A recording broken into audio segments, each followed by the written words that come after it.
Hi, it's HardReset, and today I'm gonna show you how to download WhatsApp on Huawei 13 Pro.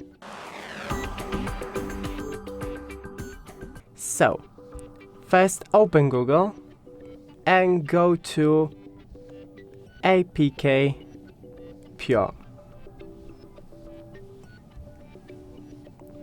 Then search for WhatsApp.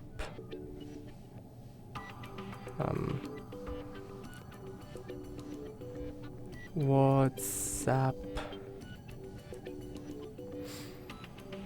and here you go with WhatsApp, and now just simply download the APK.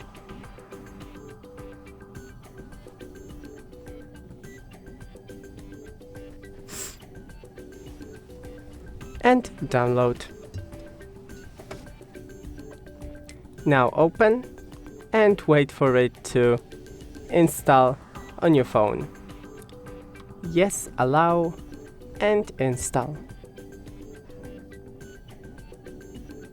It takes some time, but you need to be patient. Now you have WhatsApp.